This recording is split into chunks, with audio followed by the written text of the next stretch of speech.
대통령 6분 장례를 제가 치러드렸죠. 최규 대통령, 노무현 대통령, 김대중 대통령, 김영삼 대통령, 2021년에 태호 대통령, 전두환 대통령까지 5분은 염까지 다 해드렸고, 제일 기억 남는 건 뭐 노무현 대통령 이제 추락사셨다니까 당연히 이제 크게 막 몸이 손상된지 알고 마침 얼굴이 깨끗하시더라고. 되게 이제 감사하더라고. 태호 대통령하고 전두환 대통령은 제가 못 알아보겠더라고요. 전두환 대통령도 염할 때 제가 보니까 이제 마지막에 무슨 병 걸리셔서 급속도로 이렇게 안 좋아하셨던 것 같아요.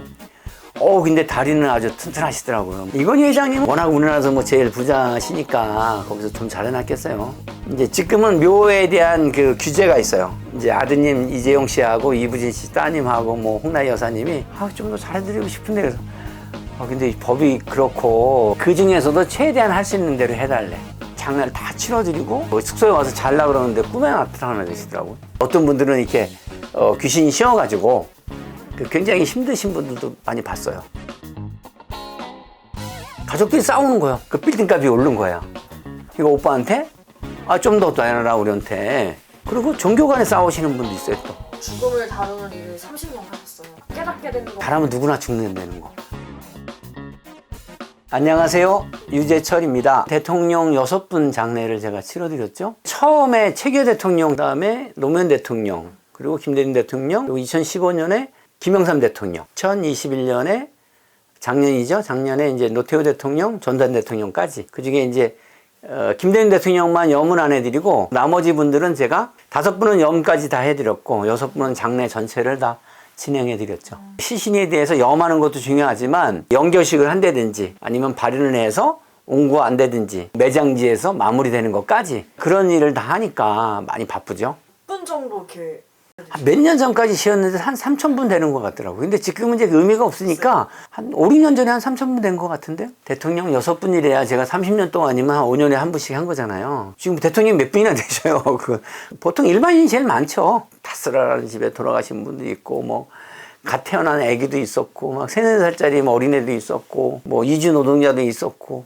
전 별거 아니에요. 장례식장에서 있는 분들은 하루에 3, 4분씩 염을 하고 퇴근하시는 분도 있잖아요. 그럼 그분들은 1년 만에도 뭐 1,000분, 2,000분 되는데, 근데 저는 이제 의뢰가 와서 가는 거니까 그렇게 많지는 않지만 이제 특이한 사례들이 이제 많이 왔고, 근데 마침 2006년도에 최규 대통령이 돌아가셨다고 하니 제가 좀 도움이 될 수 있을 것 같더라고요. 그래서 제가 처음으로 가서 도와드리겠다고 한 거예요. 그랬더니 뭐 정신이 없더라고, 막 이분들이. 행안부 직원들이 나오셨는데 그분들도 이제 장례 전문가가 아니잖아요. 그걸 누군가가 해야 되는데 제가 다 할 줄 아니까 제가 다 맡아서 한 게 이제 계기가 됐죠. 아무래도 제일 기억 남는 건 뭐 노무현 대통령이 제일 기억이 남죠. 그거는 제가 뭐 일주일 동안 어떻게 보낸지도 모르게 그때 마침 이제 여운계 선생님이 염해드리고 있었어요. 뭐 자꾸 울리더라고. 마치고 바로 보니까 막 문자고 뭐 엄청나게 와 있는 거예요. 바로 거기 달려갔지. 내려가면서 이제 추락사셨다니까 당연히 이제 크게 막 몸이 손상된지 알고 되게 걱정이 됐죠. 그 전에 정몽 회장님도 추락사 할 때 이제 그걸 한번 같이 우리 교수님하고 한 적이 있거든요. 근데 마침 얼굴이 깨끗하시더라고. 정몽 회장님도 그렇고 뭐 노무현 대통령도 그래서 되게 이제 감사하더라고. 고인이나 유가족한테 죄송한 얘기지만 저는 이제 이걸 마무리해야 되는 사람이잖아요. 근데 다른 데들은 어떻게든 뭐 꼬매든 뭐 옷을 입히면 안 보이잖아요. 얼굴은 보일 수밖에 없잖아요. 근데 얼굴은 괜찮으시더라고. 그래서 참 다행이다고 생각이 들고. 근데 그 과정들이 7일 동안 이루어졌는데 제가 2-3시간 이상 잠 적이 없어요. 끊임없이 저를 부르잖아. 제가 다 결정을 해야 되니까. 제 장래 30년 경험에 제일 많은 사람이 오셨고, 그리고 7일 동안 제일 많은 걸 결정할 수밖에 없었던 장례였으니까 제일 힘들고 어려웠던 장례죠. 노태우 대통령은 한 10년 전에 의뢰가 들어왔어요. 왜 그러냐면 많이 편찮으셨어요. 응급실에 들어갔다 나오셨다 막 몇 번을 했거든요. 비서실에서 연락이 왔더라고. 노태우 대통령 비서실에서. 그랬더니 아직은 또 괜찮으셨대. 그래서 1년에 한두 번 아니면 뭐 이렇게 전화 통화하는 사이였어요. 전두환 대통령 거기는 그걸 맡게 된 그 회사에서 아무래도 자기들 이제 처음 대통령을 치르니까 진행하는 거를 같이 좀 하자고 염해드리고, 마지막에 이제 화장장 갔다가 6월 들고서 연희동에 이제 그 접견실이라 그래요. 거기에다가 모셔다 드리는 것까지 해드리고 나왔죠, 제가. 같더라고요. 그러니까 두 분은 노태우 대통령하고 전두환 대통령은 다른 건 잘 모르겠고 제가 못 알아보겠더라고요. 노태우 대통령은 한 10여 년 동안 병고에 있으셨으니까 많이 이제 수척해지셨어요. 얼마나 얼굴이 막 이렇게, 뭐 좋으셨잖아요. 전두환 대통령도 염화할 때 제가 보니까 이제 마지막에 무슨 병 걸리셔서 급속도로 이렇게 안 좋아하셨던 것 같아요. 근데 다리는 아주 튼튼하시더라고요. 막 운동을 많이 하셔서 그런지. 근데 얼굴은 제가 못 알아볼 정도로 그 두 분은 잘 못 알아봤어요. 그 가족들이 그냥 대통령이라 그러고 막 이랬으니까 제가 알아봤지. 그치는 못 알아보겠더라고요. 네. 의사 선생님한테 환자가 왔을 때 그분이 정치적으로 아니면 뭐 한 사람이고 뭐 사람을 많이 뭐 나쁘게 한 사람인데 이런 거 따지면서 치료해 드릴까요? 그러지는 않을 것 같아요. 2년이 돼서 왔으니까 저는 완벽하게 그 장례를 잘 치러 드려야 되는 것이 있으니 그 생각만 하니까 나머지는 뭐 그런 생각 할 시간이 없었던 것 같아요. 이건희 회장님은 좀 오해가 있었던 건데 제가 산소만 책임자였어요. 삼성의료원이 워낙 잘 돼 있으니까 거기서 장례 진행은 다 하시고 마지막에 이제 또 묘를 만들어야 되는데 잔디가 막 골프장 잔디보다 더 좋아요. 거기는 이제 아무래도 뭐 할아버지 또 자기를 기르는 할머니 이런 분들이 이제 거기 쓰신대요. 그 워낙 우리나라에서 뭐 제일 부자시니까 거기서 좀 잘 해놨겠어요. 근데 이제 지금은 묘에 대한 그 규제가 있어요. 돈이 있다고 무조건 크게 못해. 그러니까 그런 법이 없을 때는 되게 크게 해놓으셨어요. 비석도 크고 막 이래. 근데 지금은 딱 법으로 정해져 있어요. 요만큼만 하라고 돼 있는 게 있어요. 이제 아드님 이재용 씨하고 이부진 씨 따님하고 뭐 홍라희 여사님이 좀 아쉬웠나 봐. 좀 더 잘해드리고 싶은데 그래서 근데 법이 그렇고 그리고 제 생각에는 그냥 소박하게 하시는 게 그게 더 고인을 이미지가 더 낫게 하시는 것 같다. 그랬더니 그렇게 수긍을 하시더니 그 중에서도 최대한 할 수 있는 대로 해달래. 그래서 이제 제가 거기다 이쁘게 조각을, 멋있는 조각을 해드리고 그런 걸 했어요. 저는 우리나라 장례 문화가 좀 많이 바뀌어야 될 부분이 있다고 생각하거든요. 근데 그런 것들을 제가 펼칠 수 있는 장이 되는 거잖아. 만약에 이제 뭐 사진에 검정띠를 두른다든지, 뭐 완장을 한다든지, 뭐 이런저런 것들이 이제 제가 볼 때는 정통인양 하지만 아닌 것들이 있거든요. 그러니까 이건 아무 의미도 없는 거라고 생각이 들어요. 영정사진이라 그래서 꼭 엄숙하게 이렇게 근엄한 모습이 아니고 자기가 제일 좋아했던 사진을 놔야 된다고 생각이 있거든요. 대학 졸업식에 가서 막 환히 웃고 있는 엄마 모습이 있을 수 있잖아요. 그걸로 영정할 수도 있잖아요. 근데 거기 검정띠만 두르면 우울해 보여, 그놈의 게. 그래서 이건 아니겠다. 그래서 그것부터 이제 하나씩 없애 나가는 거죠. 그래서 워낙 이제 명장이 되셨던 그래서 일이 준다니까 우리가 지금. 저 사람 비쌀까봐 연락들을 안 해. 스님들이. 예전에는 그냥 신도들이 돌아가시면 장례 치르고 사식구제도 하고 뭐 제사도 지내고 천도제 하고 이런 거 가지고 이제 수입이 되거든요. 근데 오늘 날 일을 잘 안 주시는 거야. 그래서 전화를 하면 유명해져서 비쌀까봐 연락을 못 한대. 그래서 그런 거 없다고 우리는 그냥 일반 뭐 상조에서도 더 싸게 하는데 근데 사람들은 무조건 비쌀 줄 알아. 가장 처음 맡았던 장례식 혹시 기억하세요, 선생님? 처음 염한 거는 우리 할머니를 제가 대학교 1학년 때인가 2학년 때 할머니가 돌아가셔서 친할머니가 염해 드릴 때 아버지하고 큰아버지가 염해 드리면서 젊은 사람들 배워야 된다고 들어오라 그랬는데 저보다 5살 많은 형도 있고 3살 많은 사촌 형도 있었는데 그 형들이 안 들어가는 거예요. 나중에 보니까 무섭다고 안 들어간 거야. 그래서 저는 이제 아버지한테 혼날까봐 들어가서 할머니 머리 잡고 있었어요. 그게 제일 처음으로 가까이서 염하는 걸 본 거죠. 그리고 처음으로 3일장 동안 처음으로 다 보신 분이 있어요. 돌아가셔서 염하는 거 그리고 매장하는 거 전부 봤는데 장례를 다 치러드리고 그 숙소에 와서 잘라 그러는데 꿈에 나타나 계시더라고요.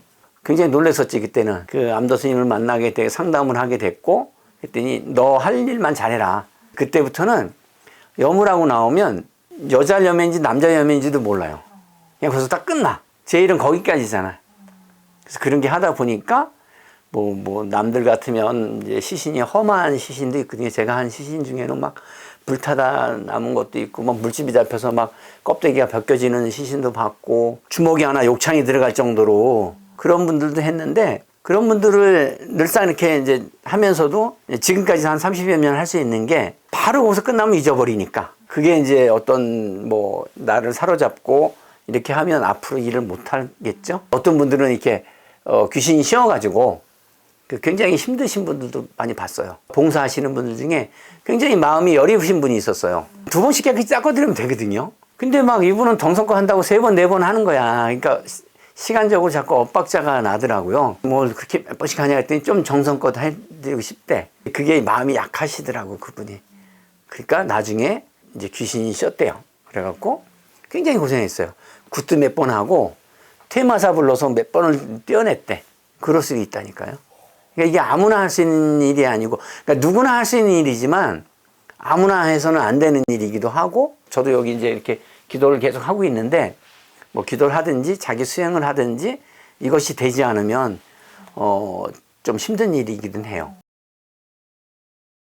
저는 그 분홍 치마 저고리 입고 돌아가신 할머니가 너무 지금도 기억이 생생해요. 그 할머니가 80이 넘으셔서 돌아가셨는데 80이 넘어가면서 자꾸 힘이 딸리고 이제 병도 걸리셨겠지. 이제 자기는 이제 떠나야겠다고 그러시더래요. 아드님하고 이제 며느님한테 내가 이렇게 연명해서 똥을 좀 싸우고 이러면 너희들도 힘들고 나도 취해지고 그런 얘기를 하셨대요. 그래서 한 일주일 이상을 이렇게 곡기를 끊으셨어요. 밥을 한 공기도 안 드시고 물만 드셨어요. 근데 마지막 날 이렇게 일어나서 할머니가 스스로 목욕제기를 하시더래요. 그리고 그 좋아하시던 분홍 치마 저고리를 입고 소파에 앉아 있는데 이제 아드님이 엄마 어떻게 저 다녀오겠습니다. 그랬더니 잘 다녀와 이랬나 봐. 그리고는 이렇게 보니까 며느님은 뭐 이제 설거지하고 그럴 거 아니에요. 그러면 소파에서 이렇게 누워 계시더래요. 어머니가 청소기까지 하고 이렇게 보니까 어머니가 누워 계시기에 마음 편한지 한 거지. 보통 이제 소파가 그 볕 잘 드는 데 있잖아요. 가서 만져보니까 싸늘하시더래. 돌아가신 거지. 그러니까 그 할머니는 스스로 이제 임종을 맞이하신 거죠. 죽음을 당하는 사람이 있고 어쩔 수 없어서 받아들이는 사람이 있어요. 대부분 그렇게 돌아가셔요. 근데 그 법정 스님이나 이렇게 이제 이렇게 수행을 많이 하신 분들 아니면 그 할머니도 맞이하신 것 같이 본인 스스로. 그러니까 그렇게 표정이 밝으시지. 제가 마지막에 그 옷을 벗겨드리고 수일 입혀드린 게 지금도 너무 죄스러운 거야. 40에 돌아가시기 전에 아저씨가 이제 분홍 치마적으로 해드린 거네요, 그게. 그러니까 얼마나 그 소중한 옷이겠어. 그러니까 귀중할 때만 입어. 자식들 결혼할 때, 애들 뭐, 손자들 졸업할 때 뭐 이런 거만. 근데 그런 옷을 제가 벗겨드렸으니, 아유, 얼마나 죄송스러워요. 그러니까 지금은 저는 무조건 제일 좋아하는 옷을 입으라 그래요. 지금 삼배 수의가 우리나라 것도 아니고 짜 중국에서 수입해 온 거예요. 그러면 우리나라 요새 면이 얼마 좋냐고. 화장들 하시잖아, 다. 아니면 본인이 좋아했던 옷도 입으시면 어때? 그래서 어느 재벌 회장님은 이제 본인이 좋아했던 옷을 양복, 구두, 뭐 시계, 액세서리까지 다 자기가 좋아하는 걸 미리 정해놨어요. 그걸 입혀드렸다니까, 제가. 얼마나 좋아.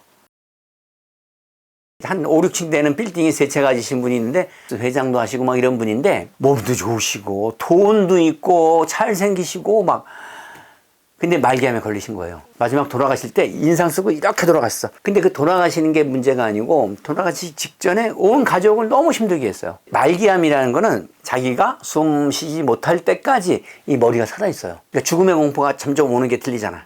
내가 몸을 못 움직이고 막 이렇게 되잖아요. 물 먹고 싶은데 물을 달라 그랬는데 뗐을 데가 없으니까 가족이 늦게 가져오잖아. 마누라가 늦게 막 화를 내.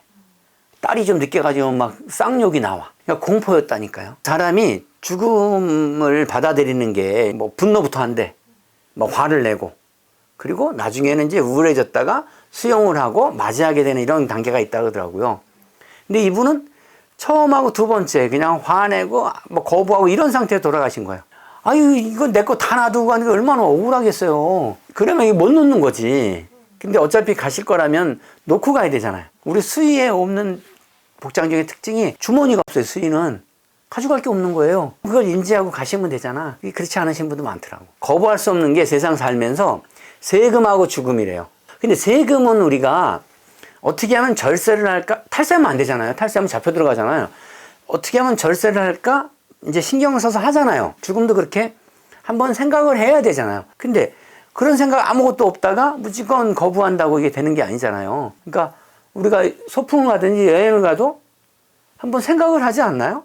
어디 가서 무엇을 하고 친구들하고 뭘 하고 놀까? 근데 제일 중요한 그 죽음은 생각을 안 하기 때문에 우리가 마지막 죽음을 통해서 성장을 할 수 있는 이런 기회를 놓치는 거죠. 특이했던 유가족의 요구 같은 거 있었나요? 다리 한 적이 없는데 그분이 다리를 하나 해달라고 하시더라고요. 이게 의족이었으면 의족을 놓겠죠. 근데 이제 목발 짚고 그냥 다리 사셨나 봐. 무릎 밑에가 없더라고. 돌아가셨는데 이제 다리를 만들어 드리고 싶다고 그러더라고. 걸어다니는 다리는 제가 못 만들지만 의족같이 소음을 한지로 싸가지고 다리 형태로 해갖고 바지 안에 넣으면 이게 두툼하잖아요. 다리같이 되잖아. 그런 거 해드릴 수 있죠. 가족들이 싸우는 거예요. 아니 어머니 아버지가 돌아가셨는데 형제끼리 싸우는 사람도 봤고 아들 형제하고 따님 형제들이 싸우는 것도 많이 봤어요. 집안의 어른들이 돌아가시기 전에 결혼한 따님들한테 이렇게 이제 몇 억씩 주신 거야. 그 집 좀 잘 사니까. 막상 돌아가실 때는 그 작은 빌딩이 한 3개 있었거든요. 그 빌딩 값이 오른 거야. 이거 오빠한테 좀 더 내놔라 우리한테. 오빠는 이제 옛날에 줬으니까 니네 뭐 이렇게 싸우는 걸 봤다니까요. 그럼 제가 어떻게 말릴 수도 없고. 그리고 종교 간에 싸우시는 분도 있어요 또. 돌아가신 분은 이제 종교가 뭐 어떤 종교가 있었는데 자식들이 종교가 다 달라. 그러니까 그중에 돈 내는 자식이 있는 종교 가지고 하려고 그래. 근데 그렇게 싸우고 막 그러면 난감하죠. 어렵고. 장례를 큰일을 치르면서 가족들이 흩어졌던 가족들이 뭉치는 데도 많이 봤고요. 아주 그냥 산산조각이 난 집도 많이 봤어요. 그때 사업을 한 걸 했다가 28에 다 이제 말아먹어가지고 아버지가 돈도 안 대준다 그러고 그리고 뭐 이것저것 직업을 많이 전전했어요. 학력도 뭐 짧고 그러니까 그 뭐 취업도 잘 안 되더라고. 광주에서 전국 불청대회를 했어요. 거기서 어떤 친구가 나오더니 자기네들이 과일 가게 하다가 장인사를 차려서 이렇게 3, 4년 만에 빌딩을 하나 지금 사고 뭐 이렇게 얘기를 하는 거야. 그래서 저는 이제 불교 활동도 하고 싶었고 어떤 당장에 이제 돈은 돼야 되는 거니까 한 3달 이상 쫓아다니며 배웠지. 맨 처음에는 이제 저도 뭐 경제적인 것 때문에 이제 했겠지만 하다 보니 이제 많이 치르다 보니까 경제적인 건 충족이 되는데 저렇게 하면 내가 좀 더 잘할까 이런 생각이 들었던 거죠. 죽음을 다루는 일을 30년 하셨어요. 깨닫게 된 거 한 가지만 말씀해 주시면. 잘하면 누구나 죽는다는 거. 근데 누구나 죽는다는 건 평범한 말이지만 보통 사람들은 죽는다는 걸 전혀 인식도 안 하고 생각도 안 하고 내게 오지 않을 거라고 생각하고 그리고 막상 돌아가실 때가 되면 그때 닥쳐가지고 그냥 죽음을 당하는 것들을 너무 많이 봤잖아요. 죽음을 생각 안 하고 무한하다고 생각하니까 우리는 그냥 급한 일만 하죠. 중요한 일은 자꾸 뒤로 미루고. 그러니까 평범하게 사는 거죠. 죽음을 알면 삶이 온전해지고 인생이 더 짜임새 있어질 거다.